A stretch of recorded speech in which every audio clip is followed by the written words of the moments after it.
परमात्मा रामैस्तथोपायस्वरूपज्ञानविश्चितैः मतज्ञैर्विरजापारं कैवल्यमिति मन्यते। जगत गुरु श्री मदाद्य रामानंदाचार्य भगवान कह रहे हैं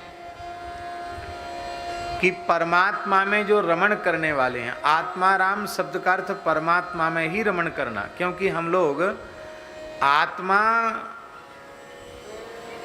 को स्वतंत्र नहीं मानते। आत्मा माने जीवात्मा, उसको स्वतंत्र नहीं मानते हैं। सर्वतंत्र स्वतंत्र तो एकमात्र भगवान है।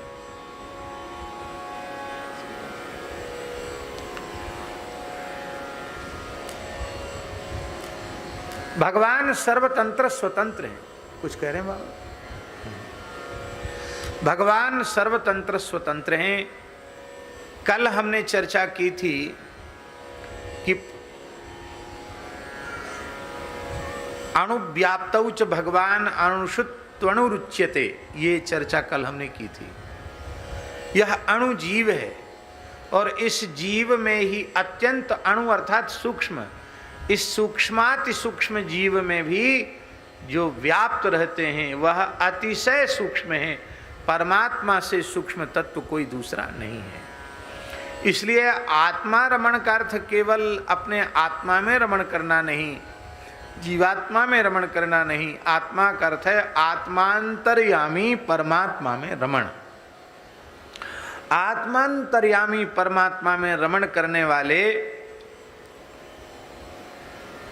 और उसी प्रकार उपाय के स्वरूप को जानने वाले जो सिद्धांत वेत्ता विद्वान हैं, वह इस सिद्धांत को स्वीकार करते हैं कि विरजा स्नान के अनंतर ही जीव को कैवल्य की प्राप्ति अर्थात मोक्ष की प्राप्ति होती है। ये विरजा है कहां?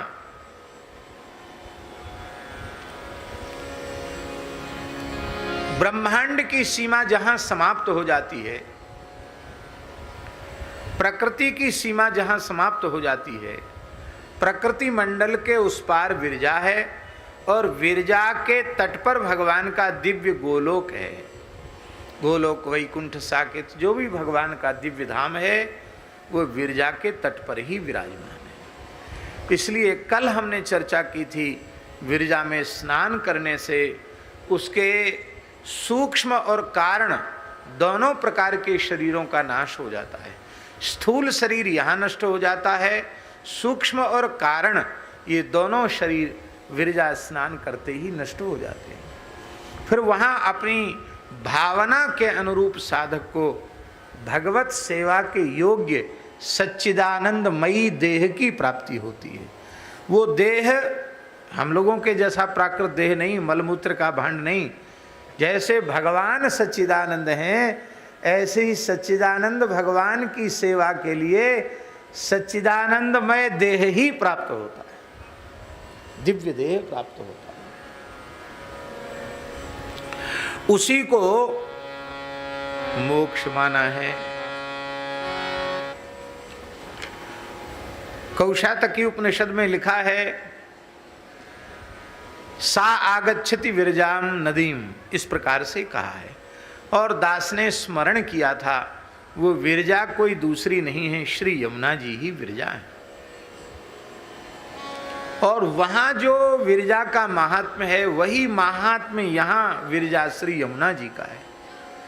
जो विरजा का महात्म्य वैकुंठ में है वही सरयू विरजा अयोध्या में विराजमान सरयू जी का महात्म्य भी वही है। यहाँ भी जीव स्नान करके विरजस्क हो जाता है, उसे अपने भाव के अनुरूप भगवत सेवा की प्राप्ति हो जाती है। मानस जी में क्या लिखा है? दिव्य धाम मम पूरी सुहावनी, दिव्य धाम मम पूरी सुहावनी, उत्तर दिशि बह सरयू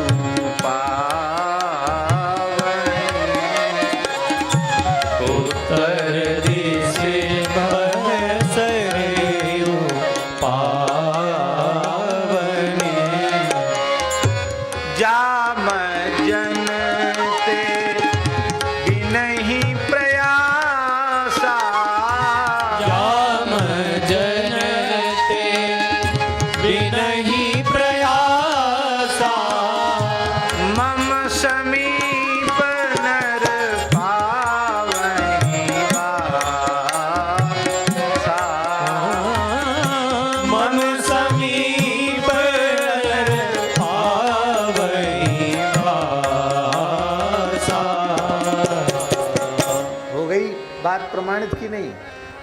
मम समीप नर पावही बासा, वो विरजा है साक्षात।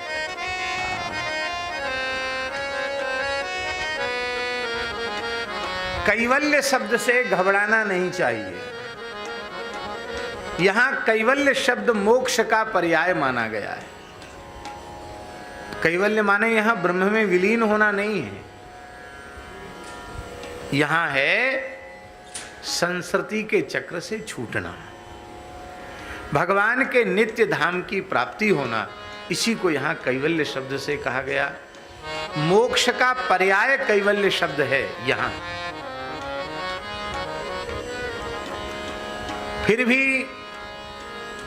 ये जो कैवल्य है ना, ये स्वात्मानंदानुभव के अर्थ में शब्द प्रयुक्त होता है।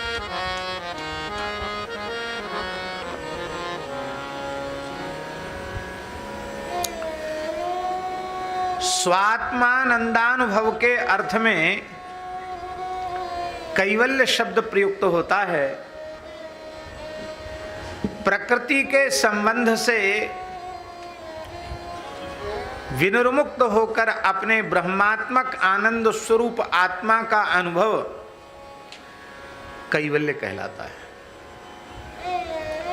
स्वब्रह्मात्मक स्वरूपानुभव कैवल्यम, यह परिभाषा प्रस्तुत की गई है। तापत्रय से संतप्त मनुष्य अपनी आत्मा ज्ञानानंद स्वरूप है, ब्रह्मात्मक है।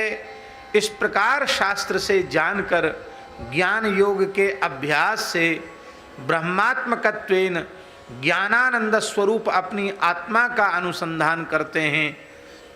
तथापि मैं ज्ञानानंद स्वरूप हूँ, ब्रह्मात्मक हूँ, इस प्रकार अपनी आत्मा का ही प्रधान रूप से अनुसंधान करते हैं और उसके विशेषण रूप से ब्रह्म का अनुसंधान करते हैं। किंतु अहम ब्रह्मास्मि, इस प्रकार स्वात्म शरीर ब्रह्म की उपासना करने वाले ब्रह्म का ही प्रधान रूप से अनुसंधान करते हैं, उसके विशेषण रूप आत्मा का अनुसंधान नहीं करते हैं। इसलिए ज्ञान योग भक्ति योग दोनों का अनुसंधान होता है, फिर भी ज्ञान योग में आत्मा के अनुसंधान की प्रधानता होती है। ज्ञान योग में आत्मा के अनुसंधान की प्रधानता है और भक्ति योग में परमात्मा के अनुसंधान की प्रधानता, इतना ही अंतर है।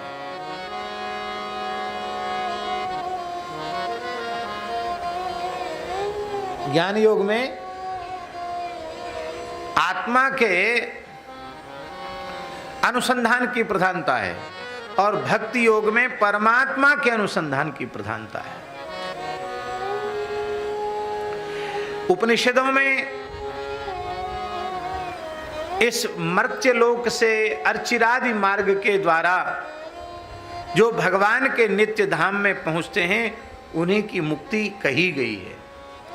छांदोग्य उपनिषद में ये बात स्पष्ट लिखी है कि प्रकृति के संबंध से रहित ब्रह्मात्मक अपनी आत्मा का उपासना करने वाले और वन में रहकर श्रद्धा पूर्वक परब्रह्म की उपासना करने वाले जो जीव हैं, वे अर्चिरादि मार्ग में को प्राप्त होते हैं।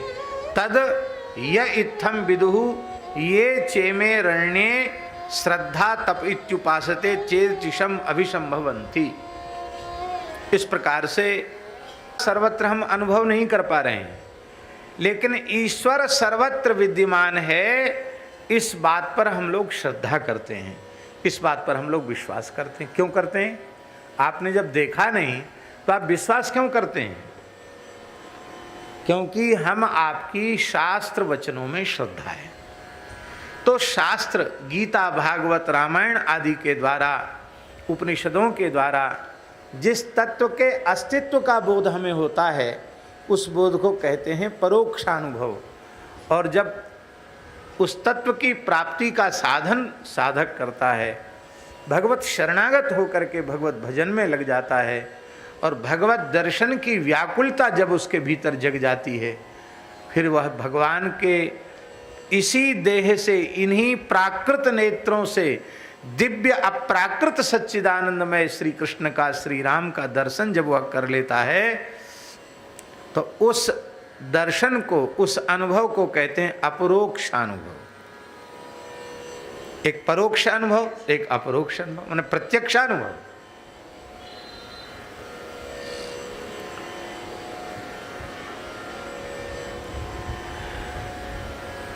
यह बात किसी भी काल में स्वीकार करने के योग्य नहीं है कि भगवान का अनुभव संभव नहीं है। अनेकों ऐसे महापुरुष भारतवर्ष की पवित्र धरती पर उत्पन्न हुए हैं जिन्होंने भगवान का प्रत्यक्ष अनुभव किया है। भक्ति काल में तो हुए ही। आप विचार करें, बाबा नामदेव जी ने 56 बार भगवत साक्षात्कार प्राप्त किया। भक्त नरसिंह मेहता ने 52 बार भगवत साक्षात्कार प्राप्त किया। मीराबाई जी तो सदैव भगवान में विलीन हो गई।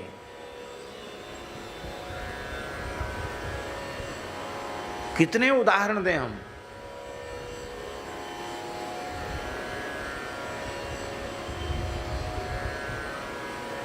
हम लोगों ने ऐसे संतों का मंगलमय दर्शन किया है जो हमारे अपने विश्वास के अनुसार, हमारी अपनी सहज सरल श्रद्धा के अनुसार वे भगवत प्राप्त महापुरुष थे।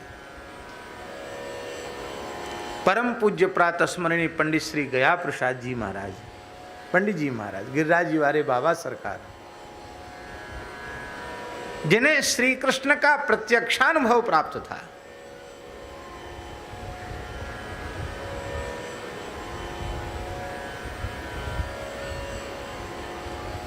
पूज्य बाबा श्री प्रियाशरण जी महाराज, उनका दर्शन तो हमने नहीं किया, पर प्रामाणिक संतों से उनके संबंध में श्रवण तो किया है।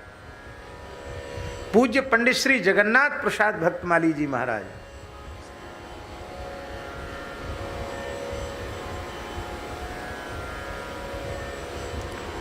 वेणुवनद कुंज वाले महाराज जी, पूज्य बाबा श्री बालकृष्ण दास जी महाराज, पूज्य श्री राधा बाबा महाराज,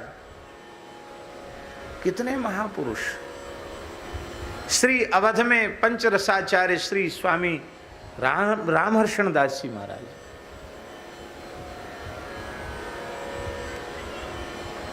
कितने महापुरुषों का हम नाम लें।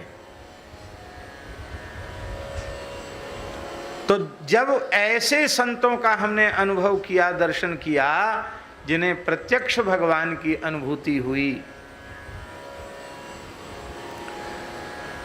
तो क्या आज ऐसे महापुरुष नहीं होंगे जिनको भगवान का प्रत्यक्ष दर्शन हुआ होगा या हो रहा होगा? आज भी हैं। पर श्री ठाकुर जी जिसको अनुभव करा दें, जिसको जना दें,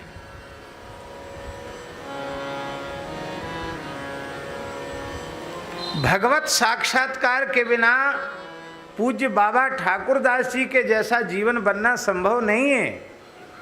भगवत तत्व की अपरोक्षानुभूति के बिना पूज्य सदगुरुदेव भक्तमाली जी की जैसा जीवन बन जाए, ये संभव नहीं है।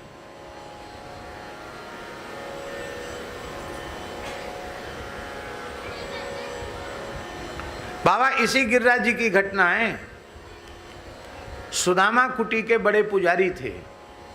आप लोगों में से बहुत से लोगों ने दर्शन किया होगा। बाबा तो बहुत श्रद्धा रखते थे उनमें, पूज्य बाबा श्री ठाकुर दास जी। उनको सब लोग बड़े पुजारी जी ही कहते थे। नाम उनका था श्री रामचंद्र दास जी महाराज। अच्छा भारी शरीर था और बहुत अच्छे महात्मा थे, अहरनिश भजन करते थे। महाराज जी के प्रति उनका विशेष प्रेम था और महाराज जी भी सबका ही आदर करते थे, उनका विशेष आदर करते। तो उनके मन में कभी इच्छा होती कि हम गिरिराज जी की परिक्रमा जाएंगे, तो महाराज जी से कहते कि महाराज जी हमारे मन में गिरिराज जी के परिक्रमा का मनोरथ हो रहा। तो महाराज जी कहते चलो। तो उनको लेके महाराज जी गिरिराज जी आते, पुजारी जी को लेके। भारी शरीर था इसलिए एक दिन में पूरी परिक्रमा न करके 2 दिन का समय लेके आते। एक दिन में पहले राधा कुंड से शुरू करते, एक दिन में आओ बाबा धन्यवाद।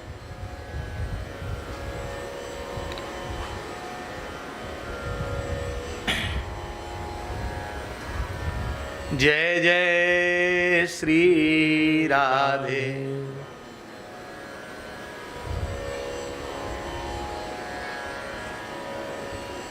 लाओ हम पहना दे।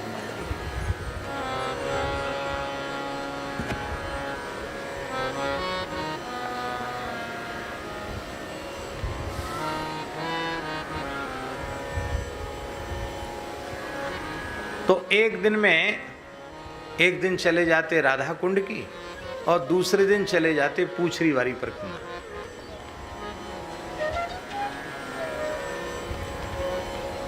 और पहले तो अखाड़े में रुकते थे, बाद में फिर उधर कनक भवन आश्रम में महाराज जी पुजारी जी को साथ लेके रुकने लगे। तो जैसे ही परिक्रमा करके आते तो महाराज जी गर्म पानी करके उसमें नमक डाल के, राम रस डाल के, और पुजारी जी को कुर्सी पर बिठा के भगोना में उनके चरण रख के सिकाई कर देते, तो उनको आराम मिल जाता। यदि पुजारी जी को बहुत संकोच, नहीं नहीं नहीं महाराज, इससे बहुत आराम मिलेगा।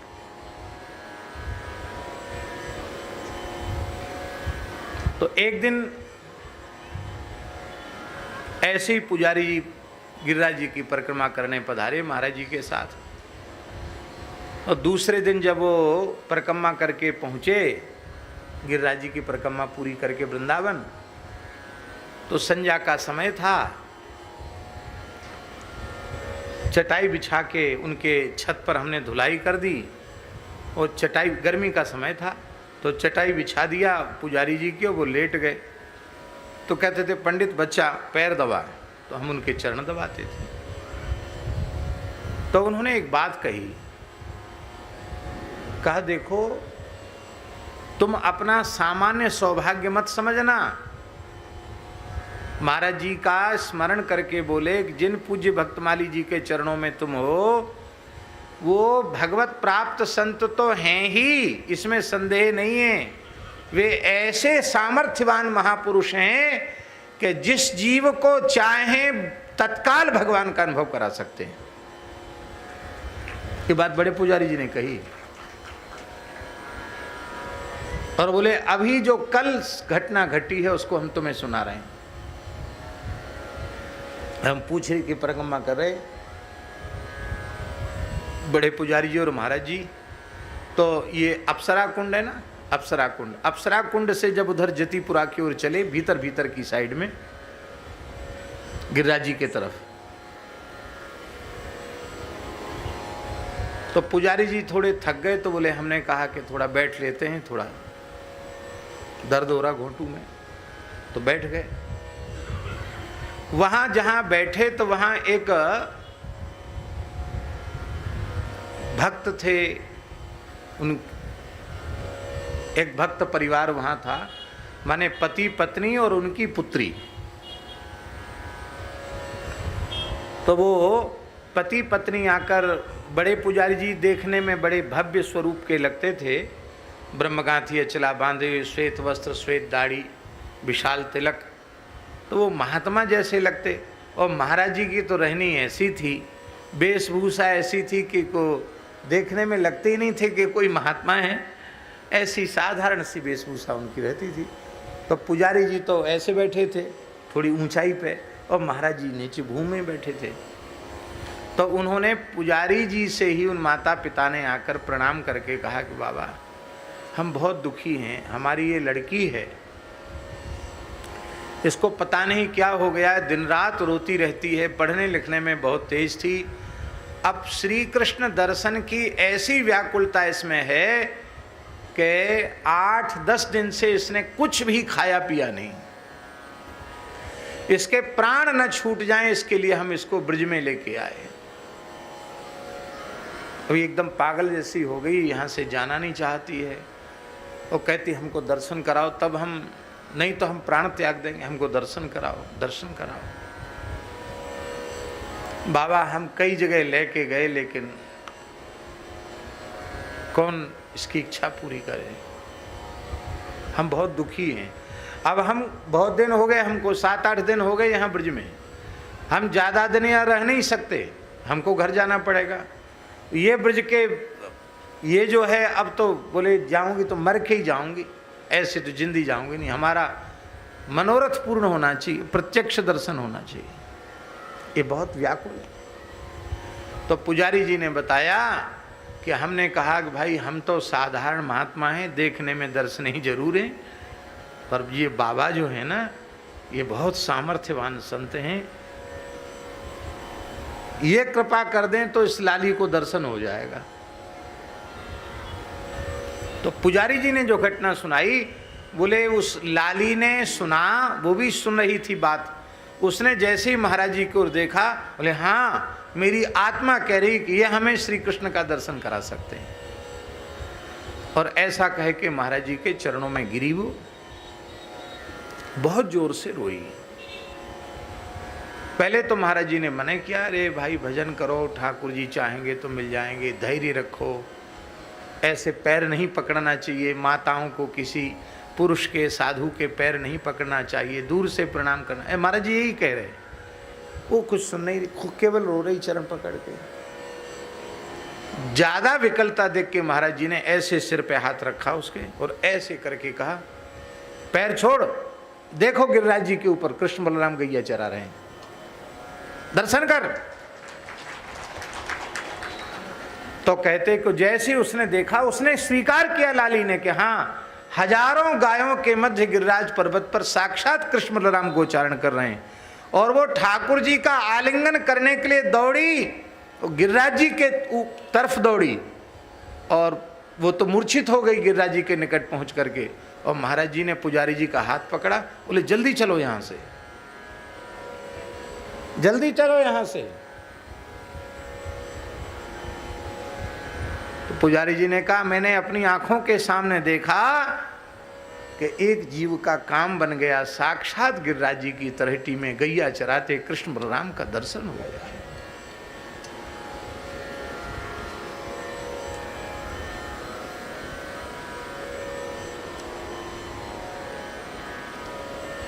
भगवत प्राप्त संत कलि विशेष पर चो प्रगट, आस्तिक हुए के चित धरो, उत्कर्ष सुनत संतन को, अचरज को जिन करो। इसलिए भगवान की प्राप्ति इस युग में कठिन नहीं है। सतयुग त्रेता द्वापर में भले ही कठिन हो, पर कलिकाल में भगवत प्राप्ति कठिन नहीं है, अत्यंत सरल है। आज भी ऐसे संत हैं जिन्हें भगवान का प्रत्यक्ष अनुभव हुआ है, आगे भी ऐसे संत धरती पर प्रकट होते रहेंगे जिनको भगवान का सर्वत्र अनुभव हुआ है।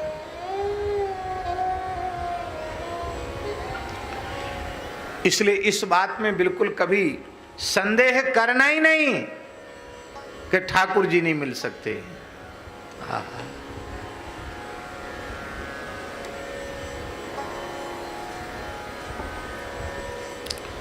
बोलो भक्तवत्सल भगवान की जय। इसलिए वस्तुतः जो भगवान के शरणागत भक्त हैं, जो आत्मा में रमण नहीं, आत्मा में विद्यमान परमात्मा श्री कृष्ण में जो रमण करते हैं, ऐसे भगवान नाम रूप गुण लीला में रमण करने वाले जो भक्त हैं, वे ही वास्तविक कैवल्य को प्राप्त करते हैं। अब ध्यान दें, बड़ी बारीक बात कह रहे हैं, अब विस्तार से कहेंगे थोड़ा क्लिष्ट हो जाएगा। चलो बहुत सरल उदाहरण देते हैं, कठिन उदाहरण नहीं, सरल उदाहरण। सती साध्वी पतिव्रता पतिप्राणा भारतीय देवियां माताएं, वे बढ़िया से उबटन आदि लगाकर स्नान करती हैं और अपना नखशिख श्रृंगार करती हैं। किसके लिए करती हैं? पति के लिए करती हैं। पति की प्रसन्नता के लिए करते हैं कि नहीं? और पति उनके समर्पित प्रेम का, उनकी निश्चल निष्कपट प्रीति का, उनके पूर्ण समर्पण का और उनके शरीर के सौंदर्य लावण्य का, श्रृंगार का अनुभव करता है पति।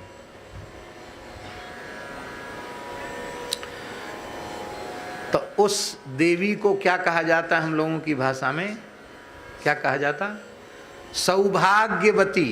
क्या कहा जाता? सौभाग्यवती।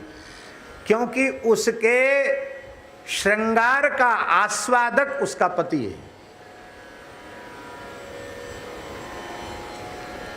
अब कोई सौभाग्य चिन्ह विरहिता हो, पति विहीना हो, विधवा हो,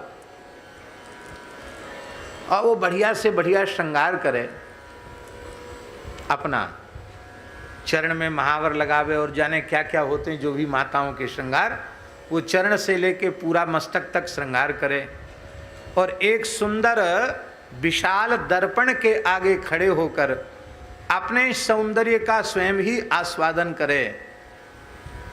ये ज़्यादा अच्छा है कि उस सौभाग्यवती देवी के सौंदर्य का आस्वादन उसका पति करे। ये अच्छा है? आप बताओ क्या अच्छा है?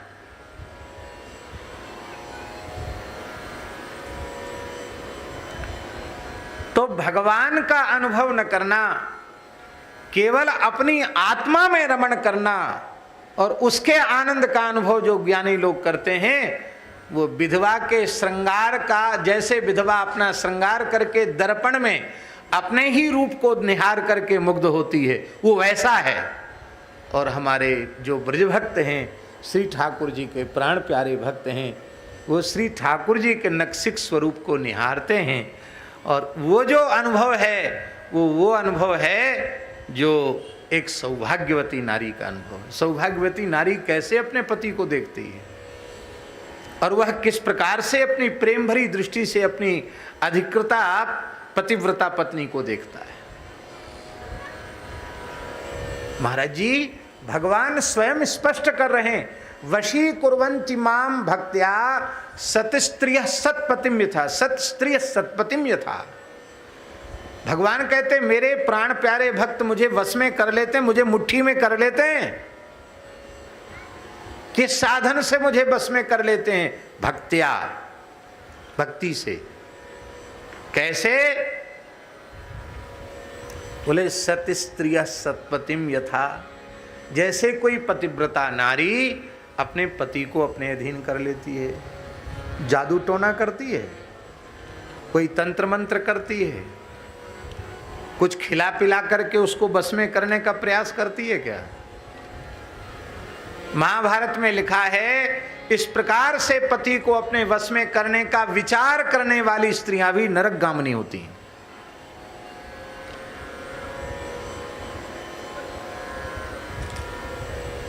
इसलिए भैया ठाकुर जी का और ठाकुर जी के प्राण प्यारे जनों का ऐसा संबंध है जैसे किसी सदाचारिणी पतिव्रता नारी का एकमात्र पति उसके अधीन होता है, ऐसे ही प्रत्येक प्रेमी भगवान के लिए एकमात्र प्रिया के जैसा ये है। इसलिए आत्मानंद के अनुभव की अपेक्षा आत्मा में भी जो व्याप्त परमात्मा है उसमें रमण करना, इसी को हमारे आचार्यों ने श्रेष्ठ माना है। बोलो भक्तवत्सल भगवान की जय। विष्णु पुराण में बाबा स्पष्ट लिखा है, योगिनाम अमृतम स्थानम स्वात्म संतोषकारिणाम एकांतिनः सदा ब्रह्म ध्यानिनो योगिनश्च ये तेषां तु परमं स्थानम यत्तत् पश्यन्ति सूरयः। योगियों का स्थान क्या है? विष्णु पुराण में भगवान व्यास कह रहे हैं योगियों का स्थान है। क्या है योगियों का स्थान? बोले अमृत स्थान है। वो मुक्तावस्था में तो रहते हैं, इसमें कोई बात नहीं है, लेकिन वो प्रकृति मंडल में ही रहते हैं। पर जो भगवान में रमण करने वाले प्रेमी भक्त हैं, जो भगवान के एकांती भक्त हैं, जो भगवान का ध्यान करने वाले हैं, तेषाम तु परमम स्थानम, उन्हीं भक्तों के लिए नित्य वैकुंठ, नित्य गोलोक, नित्य साकेत उन्हीं भक्तों के लिए है जो भगवान का मंगलमय स्वरूप का ध्यान करते हैं।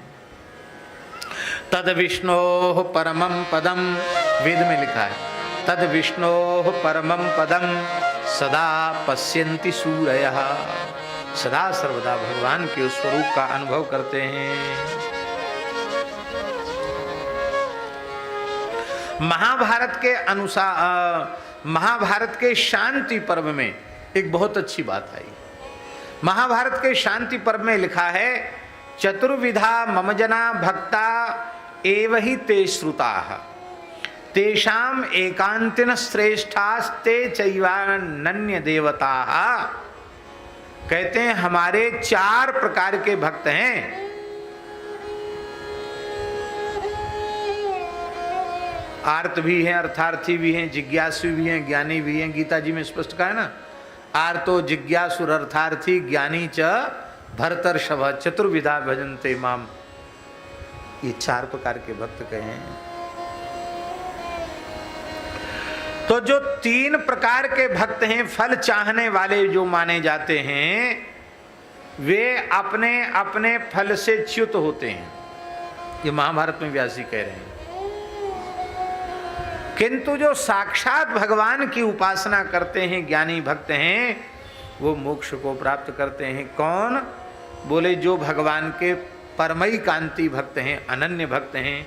चैवानन्य देवता, भगवान ही जिनके एकमात्र आराध्य उपास्य हैं। कैसे? जैसे पतिव्रता नारी। पतिव्रता नारी अपने सास ससुर का भी आदर करती है। किसके संबंध से? पति के संबंध से। जेठ का भी आदर करती है, देवर का भी आदर करती है, और कोई घर में अतिथि आ जाए तो उनका भी आदर सत्कार करती है। किस संबंध से करती है? पति संबंध से।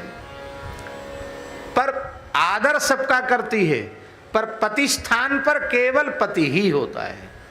ऐसे ही भगवान का ही परिकर देवी देवता हैं।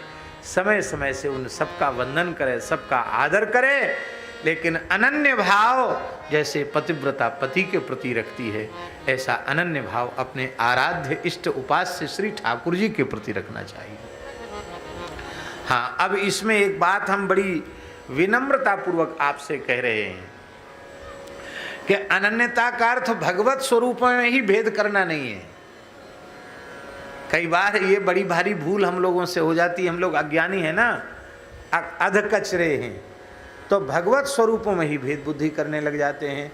ये अनन्यता का अर्थ नहीं है।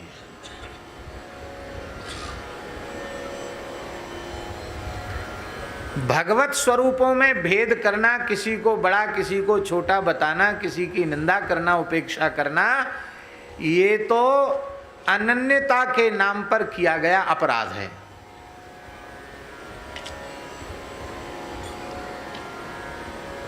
हमारे यहाँ सभी मंदिरों में देखो, वर्ष भर के सभी उत्सव मनाए जाते हैं कि नहीं? श्री नाथद्वारा में रामनवमी का उत्सव मनाया जाता कि नहीं मनाया जाता? मनाया जाता कि नहीं मनाया जाता?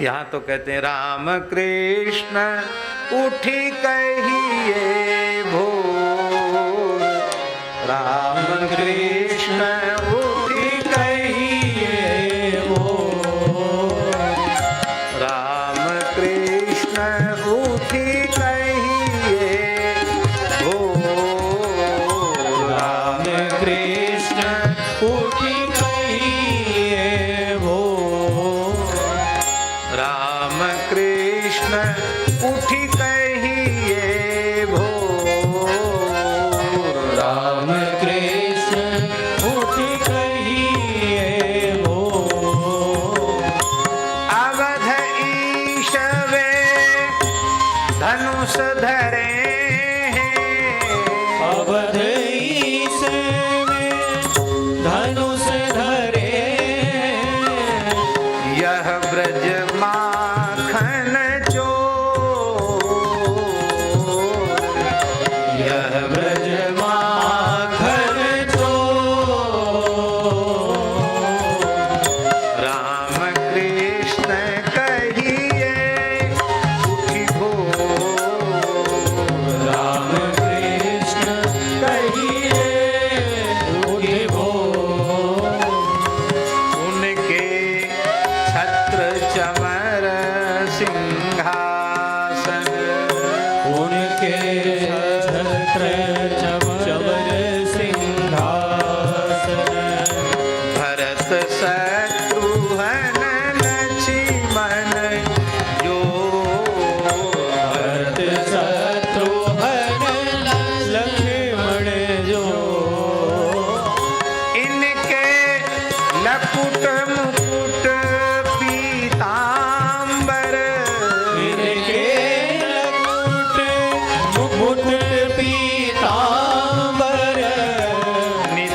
दास तज भजिए नंददास प्रभु सब तजी भजिए नंददास प्रभु सब तज भजिए जैसे निरखत चंद्र चकोर जैसे निरखत चंद्र चकोर राम कृष्ण उठी कहिए भोर राम कृष्ण उठी गइए वो राम कृष्ण उठी कहिए भोर राम कृष्ण उठी गइए वो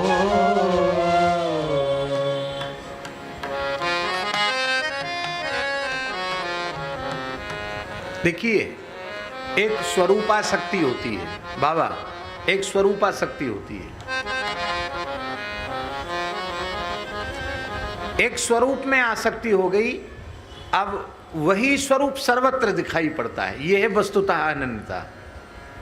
जैसे हम भागवत जी में एक उदाहरण दें, श्रीमद् भागवत 10वें स्कंध उत्तरार्ध में जहां भगवान के विवाहों की चर्चा है, वहां स्यमंतक मणि के प्रकरण में भगवान जाम्बवान गुफा में गए, द्वारकाधीश श्री कृष्ण, और वहां मणि गुफा में थी, स्यमंतक मणि। धात्री खिला रही थी बालक को, और बालक उस मणि से खेल रहा था, और ठाकुर जी भीतर घुसे। जैसे ही ठाकुर जी घुसे तो एक अपरिचित व्यक्ति इस गुफा में कहाँ से आया, वो धाय चिल्लाई, बालक भी रोया। तो जामवंत जी दौड़े भय आए। उनको ये पूछना चाहिए था कि श्रीमान जी कहाँ से पधारे हैं, सवारी कहाँ से पधार रही है प्रभु, आओ बैठो विराजो, आपको क्या काम। कुछ तो पूछा जांचा कुछ नहीं, सीधे युद्ध शुरू। भगवान ने भी नहीं बताया, अपना परिचय नहीं दिया। क्यों नहीं दिया परिचय? ना पृष्ठः कस्यचिद ब्रूयात, बिना पूछे किसी को परिचय मत दो। पूछे तो बोलो। ना पृष्ठः कस्यचिद ब्रूयात न चान्यायेन पृच्छतः, बिना पूछे किसी को परिचय मत दो। और अनुचित तरीके से पूछे तो भी मत बताओ, मौन हो जाओ। ठाकुर जी ने सोची हम तो पूछे ही ना रहे हो तो हम काहे को बता में। ठाकुर जी कुछ नहीं बोले। बड़ी भारी सेवा पूजा भाई, हमारा ले लात घूसा, यही सेवा पूजा भाई। और तो खास सेवा पूजा वहां गंधाक्षत पुष्प वाली सेवा पूजा थोड़ी। घंटा 2 घंटा लड़ाई ना है भाई बाबा। 27 दिन 27 रात्रि पर्यंत युद्ध हुआ, द्वंद्व युद्ध, भयंकर युद्ध। जैसे अखंड मानस, अखंड कीर्तन, अखंड ज्योति हैं, खंडित न होए, ऐसी अखंड युद्ध हुआ। खाने सोने पीने का कोई होश नहीं, कोई काम नहीं, 24 घंटे युद्ध, 27 दिन 27 रात तक युद्ध चला। कोई कमजोर नहीं पड़ रहा। ठाकुर जी तो कमजोर काहे को पड़े, और जामवंत जी महाराज भी कमजोर नहीं पड़ रहे। अंत में ठाकुर जी ने कहा भाई हमारो बुढ़ो भगत है, यार ज़्यादा नहीं खिलाना चाहिए, न अपनी थोड़ी सी शक्ति तो दिखानी चाहिए। तो महाराज जी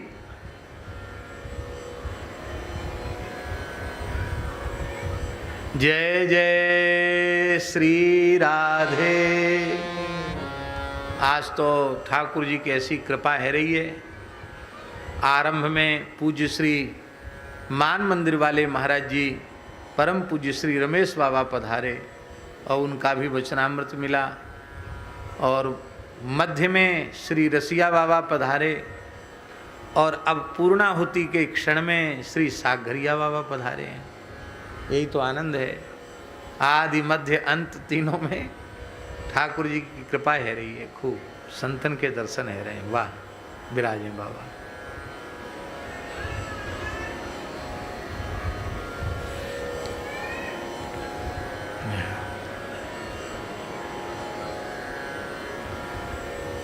तो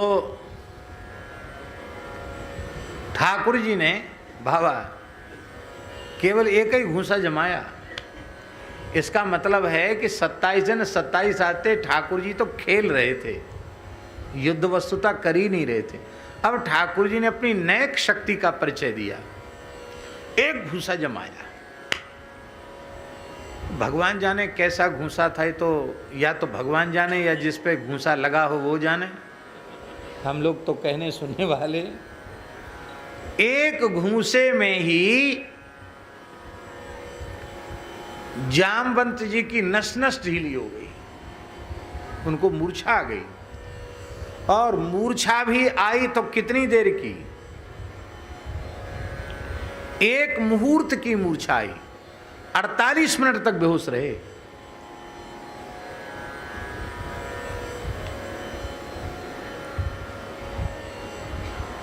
अब ठाकुर जी उठे, अब जामवंत जी उठे और बोले, प्रभु मैं आपको पहचान गया। कितने दिन बाद पहचाने? बोले हाँ, एक घूंसे में ही पहचान है गई। आप कौन हो? तो बताओ मैं कौन हूं। अभी परिचय पूछा थोड़ी ठाकुर जी से कि आप कौन हो। बोले हम पहचान गए आप कौन है, बताओ। धन्य है यस्येष दुःखदुःख कटाक्ष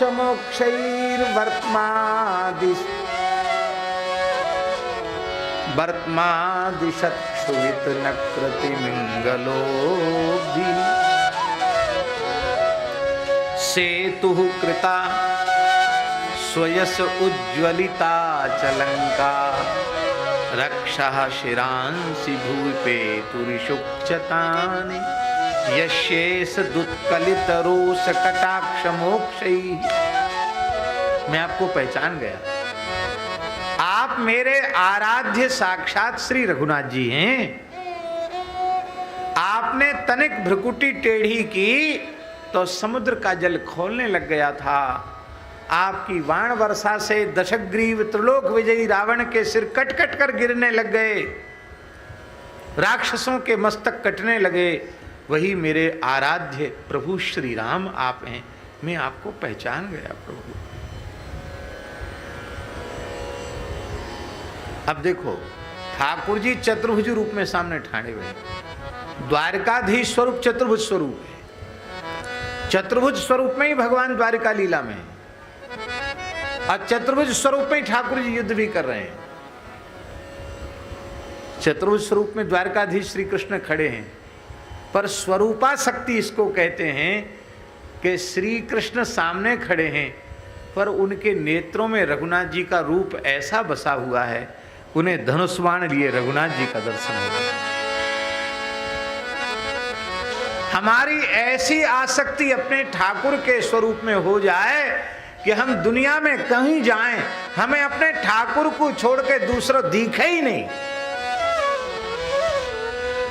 ये है अनन्यता।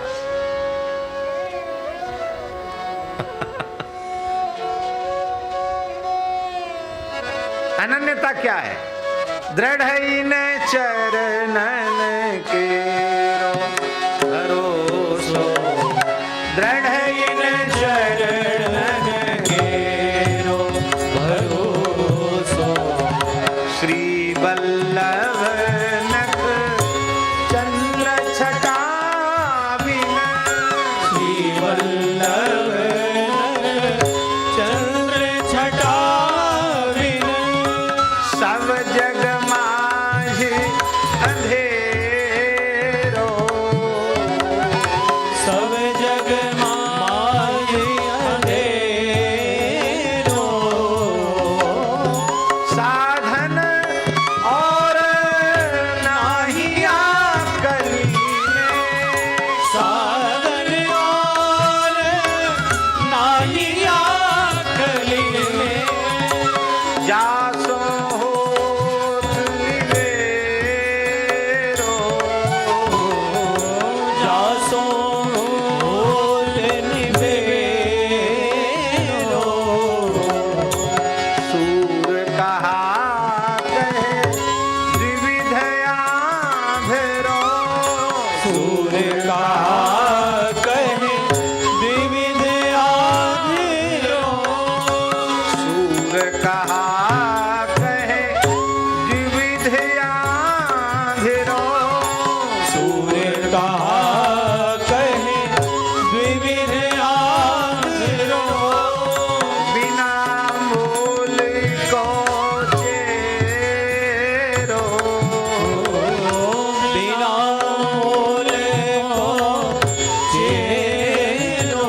इसको कहते स्वरूपा शक्ति। ठाकुर जी में ऐसो मन लग जाए। सूरदास जी कहते हैं मन में रहो नाहिन ठौर, नंद नंदन अछत कैसे आनिए उरोर। चलत चितवत सुपन सोवत दिवस जागत रात, चित्त ते वह मधुर मूर्ति छिन्न इतुत जात, छिन्न इतुत जात। अष्टछाप के महान कवि भक्त कवि श्री अधिकारी कृष्णदास जी कह रहे हैं,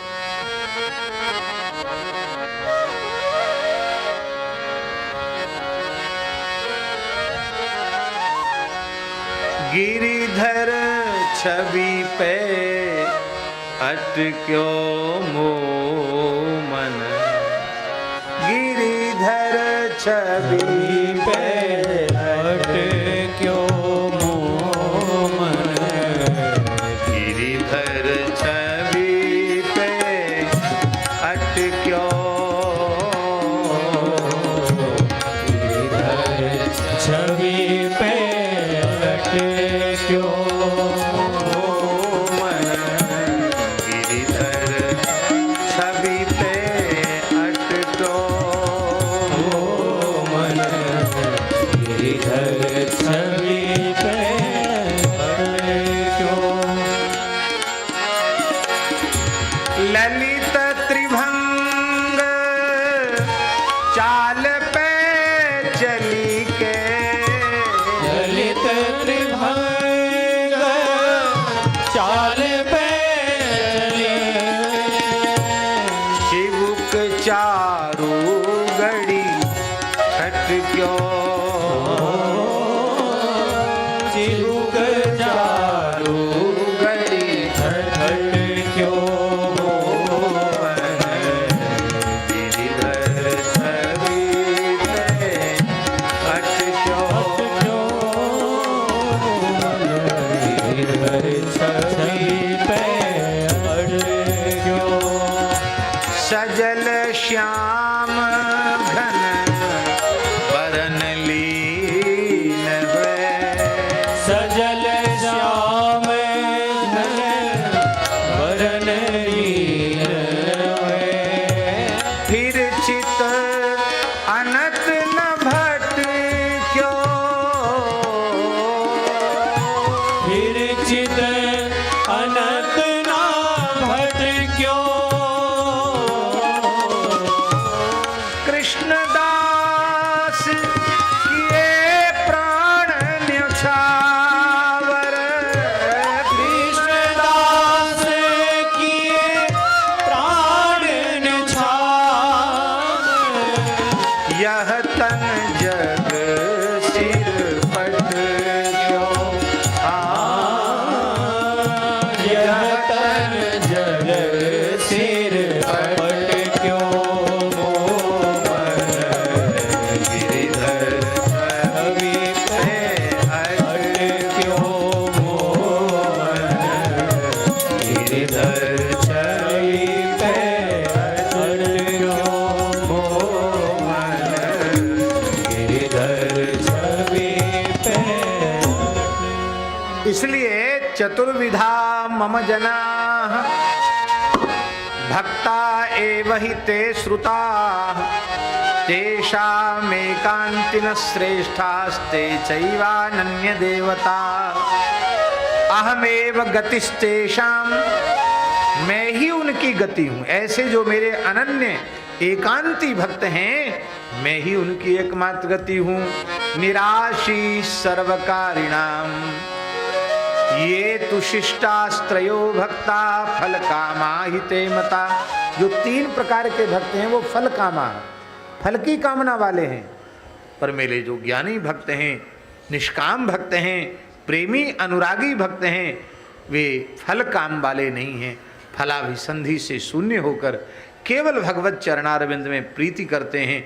इसलिए फल की कामना करने वाले सर्वे च्यवन धर्माणः प्रतिबुद्धस्तु मोक्ष भाग।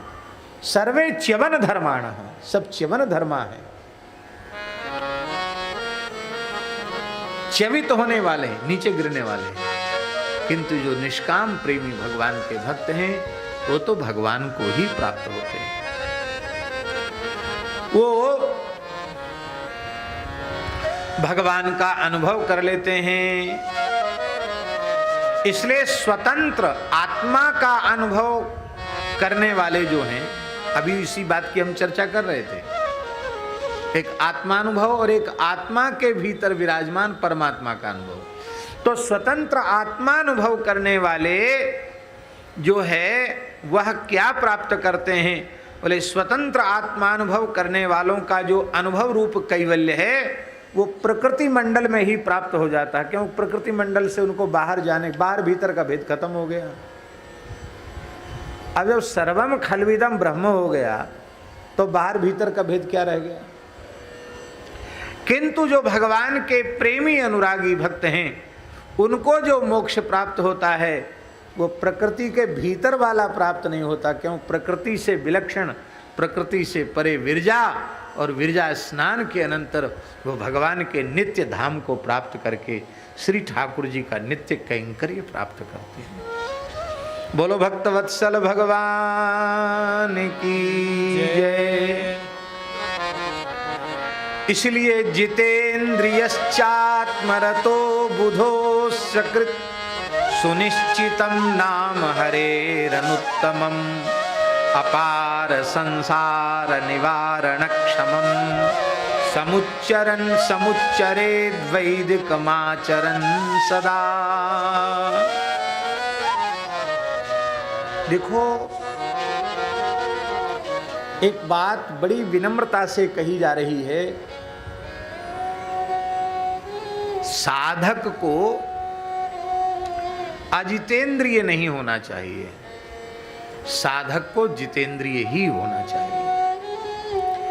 यदि वह विरक्त पथ का पथिक है, वैराग्य के पथ का पथिक है, निवृत्ति मार्ग का पथिक है, तो उसको धन मात्र और स्त्री मात्र के आकर्षण का विष के समान त्याग करना चाहिए। और एक महान संयमी सदाचारी संतों का जैसा जीवन होता है वैसा जीवन जीने का प्रयास उसे करना चाहिए। और यदि कोई प्रवृत्ति मार्ग में रहकर भगवान का भजन कर रहा है, गृहस्थाश्रम में रह के भगवान का भजन कर रहा है, तो पर धन और पर स्त्री के आकर्षण का विश्वत त्याग करते हुए, एक गृहस्थोचित धर्म का पालन करते हुए, ये उसके लिए जितेंद्रियता है। साधु की जितेंद्रियता अलग प्रकार की है और गृहस्थ की जितेंद्रियता अलग प्रकार की, वो भी जितेंद्रिय है।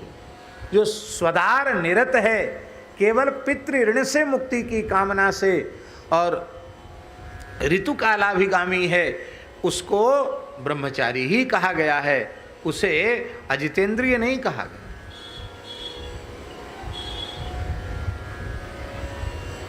सीधी सादी बात है कि लक्ष्य तुम्हारा भोग है कि भगवान, ये विचार कर लो। इसमें किसी जाति की बात है ही नहीं कि ब्राह्मण के लिए है कि चांडाल के लिए है, न किसी वर्ण की बात है, न किसी आश्रम की बात है। यदि तुम मनुष्य हो और ये पता चल गया है कि मनुष्य देह की प्राप्ति का एकमात्र फल है भगवत चरणारविंद की प्राप्ति, ये बात यदि तुम्हारी समझ में आ गई है, तब विचार कर लो कि तुम्हारा लक्ष्य अभी भोग बने हुए हैं कि श्री ठाकुर जी के चरण कमलों की प्राप्ति तुम्हारा लक्ष्य बन पाई है। जितेंद्रियता बहुत जरूरी है। बाबा बहुत दिव्य रस है और घड़े में उसको रखा गया है। घड़ा भी कोई मिट्टी का सामान्य घड़ा नहीं है, मणियों से जटित स्वर्णमय घट है। आप विचार करो।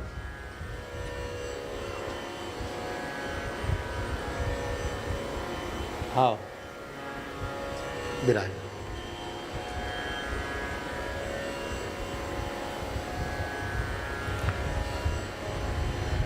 श्री वृंदावन बिहारी लाल की जय।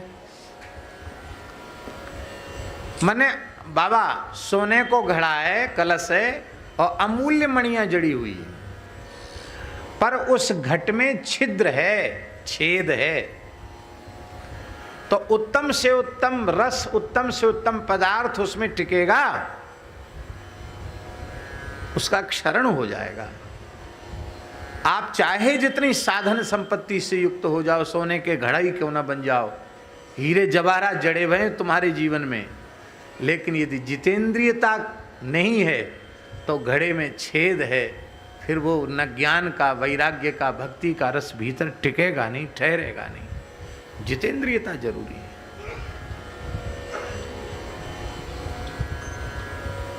रामकृष्ण परमहंस देव, जो ठाकुर रामकृष्ण परमहंस देव जी, उनके वचनामृत में एक बात हमने बार बार सुनी। वो कहते हैं कि विरक्त साधक को तो संसार से सर्वथा असंग होकर, अंतर्मुख होकर साधन करना चाहिए, किंतु गृहस्थ व्यक्ति को भी थोड़ा थोड़ा समय ऐसा निकालना चाहिए कि प्रवृत्ति से छूटकर अकेला भाग जाए, जंगल में एकांत में कहीं चला जाए और वहां 8 दिन 10 दिन एकदम मौन होकर एकांत में भजन करे। इस बात पर ठाकुर रामकृष्ण परमहंस देव ने बहुत जोर दिया है।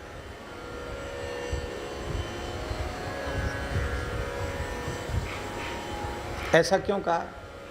ऐसा इसलिए कहा कि धीरे धीरे वह एकांत सेवन का, संसार से असंग होने का, जितेंद्रियता का अभ्यास करेगा तो वह अभ्यास एक समय आने पर काम आएगा, और एक समय आएगा कि भैया बरबस राज सुतेंद्र पदीना, नारी समेत गवन बन कीना, भैया तुम पे संभरे तो संभारो, हम तो वृंदावन जा रहे हैं, हम तो गिरिराज जी की तलहटी में रहेंगे भैया, तो तेरो काम तुम जानो, हमने जो किया था सो समेट लिया, अब तुम फैलाओ तो तुम समेटो।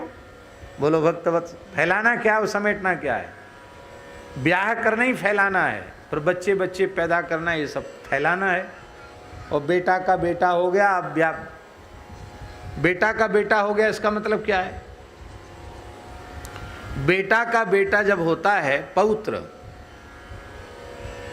तो वो क्या कहता है, क्या बोलता है? बाबा बोलता है। बाबा बोलता मतलब बाबा है जाओ, घर में मत रहो। बोलो वृंदावन बिहारी हाल की। घर में काहे के ऊपर हो, बाबा है जाओ।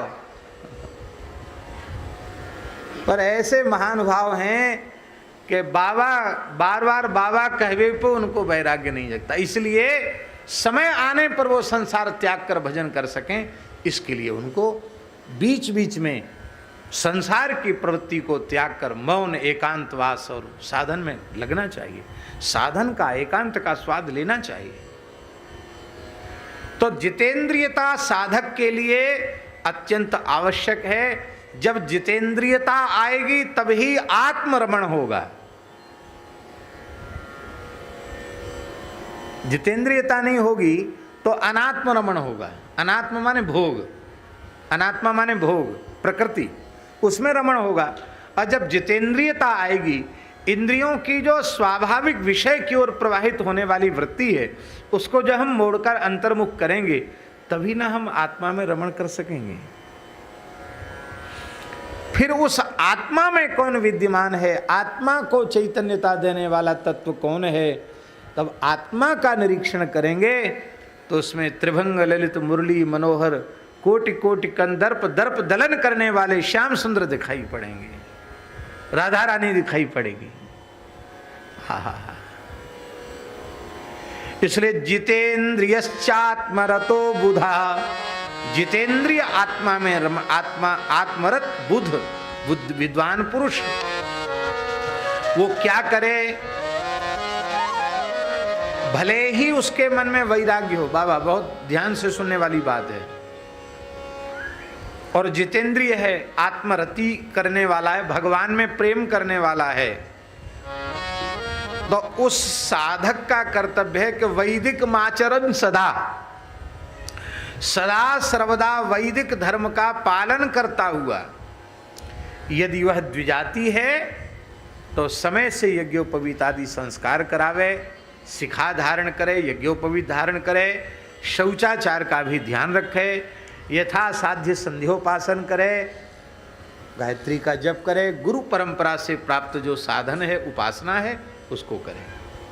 तिलांजलि न दे कि हम तो अनन्य हो गए, अब हमको न पितरों के श्राद्ध तर्पण की जरूरत है और न और सब काम की जरूरत है।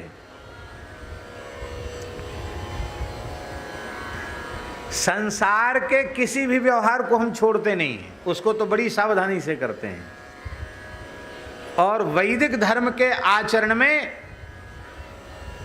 अपने है तो हमारा अपना प्रमाद, पर उस प्रमाद को अनन्यता का स्वरूप दे करके हम कहते नहीं है हमें अब संध्या गायत्री जनेऊ चोटी सबकी कोई जरूरत नहीं रह गई। क्यों? अरे तुमने सुना नहीं है, रैदास जी कहते मन चंगा तो कटौती में गंगा। अरे भले आदमी भजन करते नहीं, मनमाना खाते पीते हो, अखाद्य खा रहे हो, अपेय पी रहे हो, दिन चढ़े तक सो रहे हो, ये सब जो उठपटांग काम कर रहे हो विमुखता के, इनसे तुम्हारा मन चंगा होगा और तब तुम्हारी कटौती में गंगा आएगी। रैदास जी ऐसा मन तो करो। रैदास जी का मन कैसा है? जो तुम तोरो राम मैं नाही तो, जो तुम तोरो राम मैं नाही तो। बाबा कैसा अद्भुत है। आप रिश्तों तोड़ें तो तोड़ें, हम नहीं तोड़ेंगे। जो तुम तोरो मैं नाही तो, जो तुम तोरो मैं नाही तो। तुमसे तोरी कवन सो जोर, तुमसे तोरी कवन सो जोर, जो तुम तोरो राम मैं नाही तो, जो तुम तोरो राम मैं नाही तो।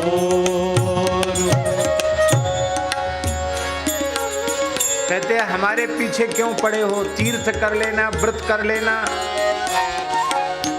ये भी तो साधन है जीव के कल्याण के। हमारे पीछे क्यों पड़े हो? तीर्थ बरत ना करो अंधेसा, तीरथ बरत ना करो अदेसा, तुम्हारे चरण कमल को भरोसा, तुम्हारे चरण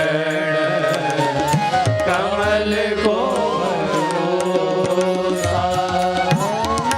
व्यास जी महाराज कह रहे हैं काहू केवल भजन को, काहू के आचार, व्यास भरोसे कुंवरी के सोवत पांव पसार। इसलिए तुम्हारे चरण कमल को भरोसा, तुम्हारे चरण कमल को भरोसा।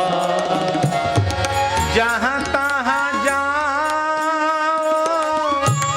तुम्हारी पूजा, जहाँ तहाँ जाओ तुम्हारी पूजा, तुम सा देव और नहीं दूजा, तुम सा देव और नहीं दूजा। ऐसा हृदय बने तो मन चंगा होगा। मैं अपनो मन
हमें जब तक अपने शरीर का होश हवास है, नाते रिश्तेदारी भी निभा रहे हैं, संसार का व्यवहार भी निभा रहे हैं, और वैदिक धर्म के आचरण के लिए हम झूठा स्वांग रच रहे हैं अनन्यता का, अनन्य भक्ति का, ये ठीक नहीं है।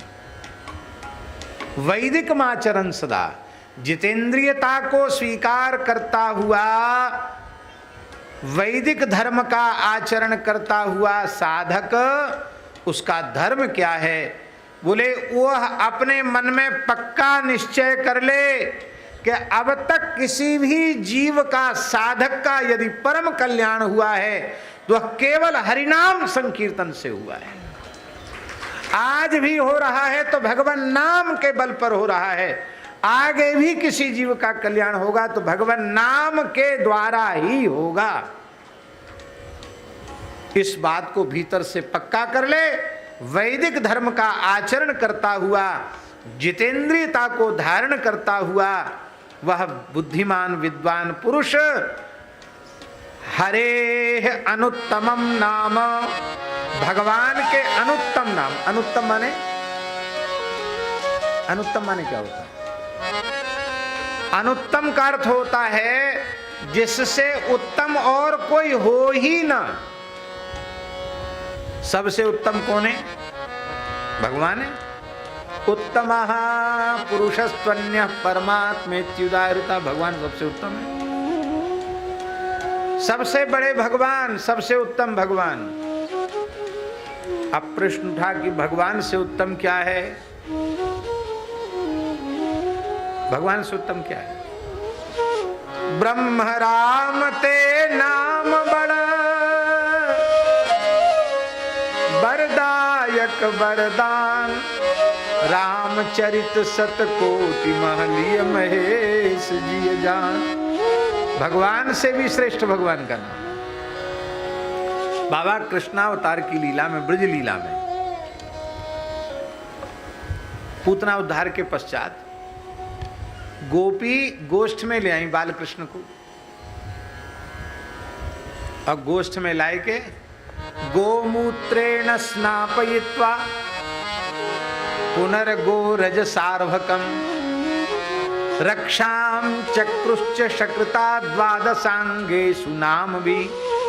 बालकृष्ण को गोबर गोमूत्र से स्नान कराया, गौ माता की चरणरज श्रीअंग में लगाई और गैया की पूंछ से झाड़ो देवे लगी। एक बाबा हमने प्राचीन चित्र देखो, राजस्थान शैली का, एक अपने पुष्टि मार्गी वैष्णव थे, उनके घर में था चित्र। उस चित्र का चित्र खिंचवा के हम लाए, बहुत प्यारा चित्र, प्राचीन चित्र। पद्मा गैया ठाड़ी है और श्री जसोदा जी गैया के एन के पास, पुच्छ के पास बैठी, पिछले चरणों के पास बैठी है, और रोहिणी जी गैया को खोजोरा कर रही है, ऐसे सहरा रही, पीठ पे कंठ पे हाथ दे के सहरा रही है, और गोपियाँ खड़ी भई है, और पूर्णमासी पुरोहितानी गौ माता की पूंछ से भगवान को झाड़ा लगा रही है। ये झांक, और उस प्राचीन चित्रकार ने गोबर और रज वो सब दिख रहा भगवान के श्रृंग में, ऐसी मतलब विलक्षण कला थी। यद्यपि मूल में जो कला होती है वो फोटो में तो उतना नहीं आ पाता, लेकिन अद्भुत था, हम तो देखते ही रह गए। अद्भुत। भगवान की झाड़ फूक होने लगी।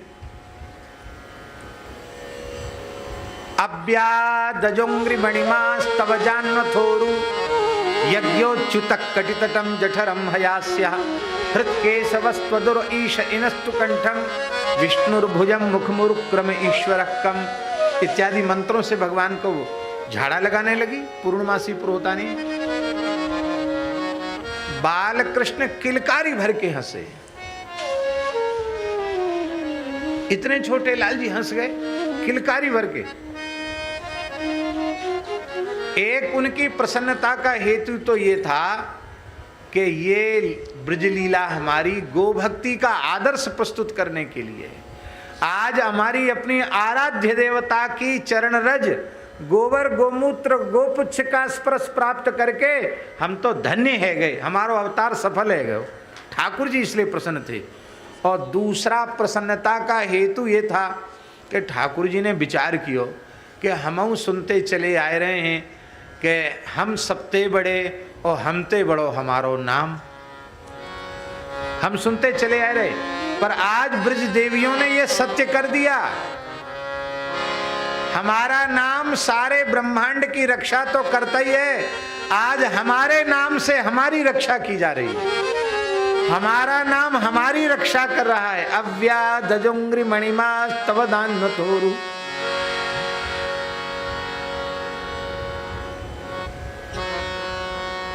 आज भगवान मणिमान भगवान ईश्वर अमुक भगवान, भगवान का एक एक नाम ले रही है और उन नामों से भगवान के द्वादशांगेषु नाम भी 12 अंगों में भगवान के 12 नामों को लेकर भगवान की झाड़ फूक कर रही है। तो गोपियों ने प्रमाणित कर दिया कि श्री कृष्ण सबकी रक्षा तो नाम करता है, तुम पे विपत्ति है तुम्हारी रक्षा तुम्हारो ही नाम करे। इसलिए वैष्णव का धर्म है कि भगवान नाम की तुलना किसी साधन से न करें।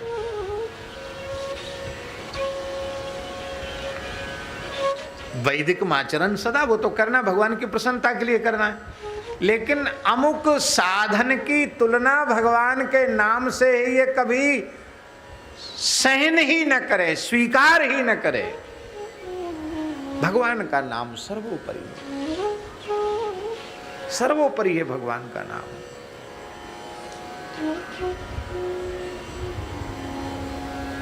अब देख लो बाबा,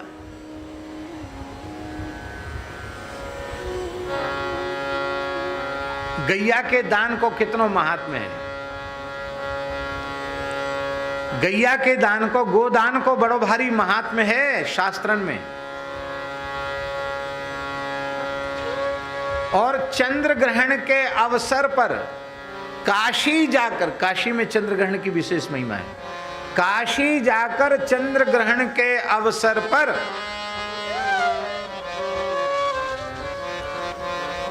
वैदिक सदाचार संपन्न अग्निहोत्री वैदिक ब्राह्मणों को 1 करोड़ गायों का दान करें। कितना? 1 करोड़। जिन गायों के खुर स्वर्ण मंडित, खुर रजत मंडित हों, श्रृंग स्वर्ण मंडित हों और रत्न पुच्छा हों, ऐसी सवत्सा सदोहन पात्रा 1 करोड़ गायों का दान करे काशी में जाके। संभव नहीं है, पर हो सकता कोई संभव कर ले, असंभव को संभव कर ले। उसका जो पुण्य होगा ना बाबा, और एक बार गोविंद नाम का उच्चारण का जो पुण्य होगा, वो 1 करोड़ गैयान को दान भी एक बार गोविंद नाम के उच्चारण के पुण्य के 16वें अंश की बराबरी नहीं कर सकता।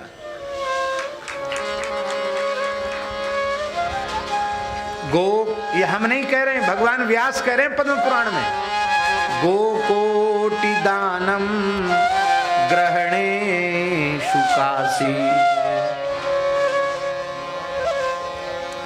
एक यज्ञ नहीं, ऐसे कितने लोग बैठे हैं यहां जिन्होंने जीवन में एक यज्ञ सविधि पूरा अपने खर्च से किया हो? बड़ा मुश्किल है। होंगे तो 2-4 होंगे, और हम लोग तो लड़ुआ कचौड़ी जीमने वाले हैं। हम कहां दक्षिणा लेने वाले, दक्षिणा देना कहां जाने।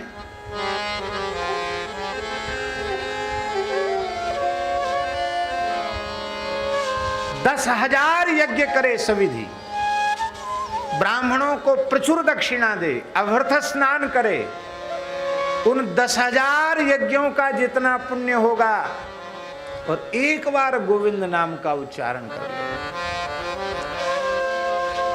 तो एक बार गोविंद नामोच्चारण के पुण्य की 16वें अंश की बराबरी 10,000 यज्ञ नहीं कर पाएंगे। स्वर्ण दान की बड़ी भारी महिमा है। सुमेरु पर्वत के समान स्वर्ण राशि कोई दान कर दे, लाखों योजन ऊंचा जो है, संभव है? 10-5 तोला सोना दान करने वाले भी मुश्किल को मिलेंगे। और एक बार गोविंद नाम उच्चारण कर ले तो सुमेरु के समान स्वर्ण राशि का दान करने का पुण्य, उस वह पुण्य गोविंद नामोच्चारण जनित पुण्य के 16वें अंश की बराबरी नहीं कर सकता। यज्ञायुतम मेरु सुवर्ण दानम, और प्रयाग में माघ महीना में जाके, एक कल्प नहीं, मागे प्रयागे शतकल्पवासी, 100 कल्पवास कर सकते हैं हम आप? कितने तो बीत गए जीवन के, आपका 100 साल जिएंगे, और जिएंगे तो क्या इस लायक रह जाएंगे कि वहां कल्पवास के नियमों से रहकर कल्पवास करें? प्रयाग में 100 कल्पवास करें और एक बार गोविंद नाम उच्चारण कर लें तो गोविंद नामना न भवेच्च तुल्यम। गोविंद नाम की समता नहीं। द्रौपदी ने गोविंद कहकर भगवान को पुकारा, ठाकुर जी ने वस्त्रावतार लेकर के द्रौपदी के शील की रक्षा की और महाभारत युद्ध हो गया, पांडवों की विजय हो गई, युधिष्ठिर चक्रवर्ती सम्राट बन गए। ठाकुर जी से पूछा, आप कुछ कहिए, अपना कुछ उद्गार व्यक्त कीजिए। ठाकुर जी ने कहा, यद गोविंदेति चुक्रोश कृष्णा माम दूरवासिनम ऋण में तत्प्रवृद्धम में हृदयान्नाप सरपति। भगवान बोले, द्रौपदी ने जो गोविंद कह के मुझे पुकारा था कौरवों की सभा में, तो उस आर्त भाव से गोविंद नाम के उच्चारण का कर्ज ऐसा बढ़ गया है हमारे ऊपर कि महाभारत युद्ध हो गया, लाखों मारे गए, पांडव राजा बन गए, लेकिन अभी हमारा कर्ज उतरा नहीं। मैं तो कर्जदार ही हूं।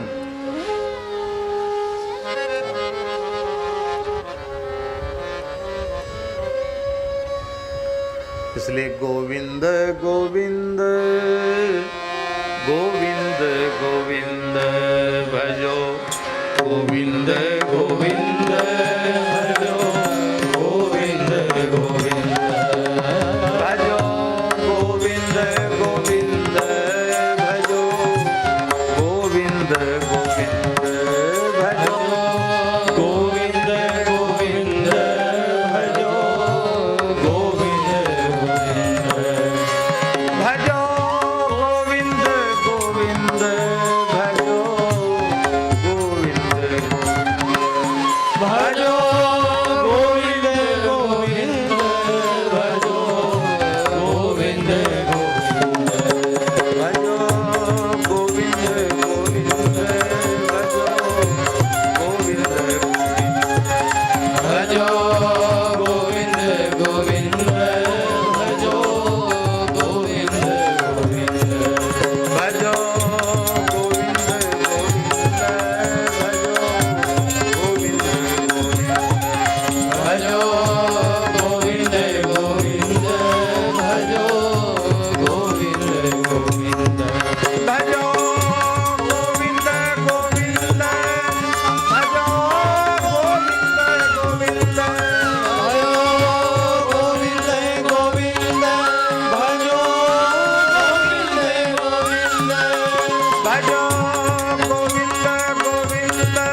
भगवान नाम की तुलना किसी साधन से न करें। जितेंद्रियता को धारण करता हुआ, यथा साध्य वैदिक धर्म का पालन करता हुआ निरंतर श्री नाम का आश्रय ले। क्यों? बोले अपार संसार निवारण क्षमम। भगवान नाम कैसा है? अपार संसार के निवारण में समर्थ है। गोस्वामी जी क्या कह रहे हैं? नाम लेत भव सिंधु सुखाई, नाम लेत भव सिंधु सुखाई, करहु विचार सुजन मन माही, करहु विचार सुजन मन माही। अपार संसार निवारण में समर्थ भगवान का नाम है, इसलिए समुच्चरित अनुत्तमम, जिस नाम से बढ़कर इस विश्व ब्रह्मांड में और कुछ भी नहीं है। भगवान भी जिस अपने नाम के आगे हल्के हो जाते हैं। नारद जी ने सोचा कि द्वारिकावासी कृष्ण की महिमा तो समझते हैं, कृष्ण नाम की महिमा नहीं समझते, भजन नहीं करते हैं। नारद जी आ गए, मन का अवतार हैं ठाकुर जी। सत्यभामा जी के यहाँ आए और सत्यभामा जी ने बहुत प्रेम से नारद जी की पारिजात के पुष्पों से नारद जी की पूजा की, उनको माला पहनाई। बोले महाराज, गुरु महाराज, बड़ी दया आपकी, आप पधारे तो हमारे आंगन में कल्प वृक्ष लग गया, पारिजात लग गया, उसके फूलों से भगवान का श्रृंगार, आज आपका भी पूजन करने का अवसर मिला। अब ऐसी कृपा और कर दो कि श्री कृष्ण से कभी बिछोह ना हो, वियोग ना हो। नारद जी तो लीला करने पधारे थे। नारद जी बोले कि हाँ हाँ, जिस वस्तु का किसी सुपात्र को दान किया जाता है वही वस्तु दूसरे जन्म में मिलती है। जो कुछ हमने दिया था वही हमको मिला है, जो दोगे वही मिलेगा। तो श्री कृष्ण से कभी वियोग नहीं होगा यदि तुम किसी सुपात्र को श्री कृष्ण का दान कर दो।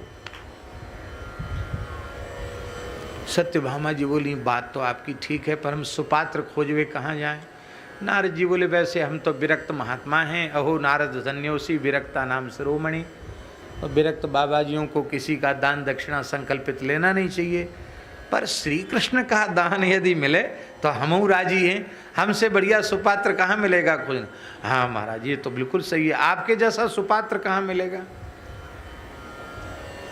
तो सामग्री, बोले कोई सामग्री नहीं, कमंडल में हमारे जल है, बस हाथ में हाथ ले लो। तो सत्यभामा जी बेचारी भोरी भारी, और ठाकुर जी का हाथ अपने हाथ में ले लिया। भगवान नारद जी ने जल डाला सत्यभामा जी के हाथ पे, और नारदाय तुभ्यमहम संप्रददे कह के जैसे ही दिया, जल गिरा नारद जी के हाथ में। नारद जी तो लीलाधारी, नारद जी ने अपनी वीणा ठाकुर जी को थमा दी। बोले चलो। ठाकुर जी मुस्कुराते हुए चल पड़े। सत्यभामा जी बोले, कहाँ जा रहे अजी? बोले, इनसे पूछो। कहा महाराज, इनको कहाँ ले जा रहे हो? अरे बोले वाह, कोई यजमान गैया का दान करता है तो गैया जिस ब्राह्मण को देता उसके साथ गैया जाती है, दाता के पास थोड़ी रहती है। अब तुमने दान कर दिया श्री कृष्ण का, तो श्री कृष्ण तुम्हारे पास नहीं रहेंगे, तो हमारे संग तो ही ना, मेरे संग जाएंगे। प्राप्ति जो हमने कही ना कि अगले जन्म में मिलेगा, अरे वो तो इस जन्म के तो छूट रहे हैं, अगला जन्म देखो कौन ने। नारद जी बोले, भाई ये तो ठीक नहीं है, दी हुई वस्तु फिर घर में नहीं रहनी चाहिए। सत्यभामा जी रोने गाने लगी। बोले बाबा और कोई उपाय बताओ, हम तो मर जाएंगे, इनके बिना जी नहीं सकते। तो नारद जी तो लीला करने पधारे थे। नारद जी बोले, देखो ऐसा है देवी, हमारे यहाँ शास्त्र में एक विधि और है, इनकी बराबरी का धन मिल जाए तो ठीक है। वैसे तो हमें धन की जरूरत नहीं है, लेकिन शास्त्र में ऐसी विधि है, निष्क्रय भूत द्रव्य देने से दान पूर्ण हो जाता है। तो श्री कृष्ण की का मूल्य दे दो।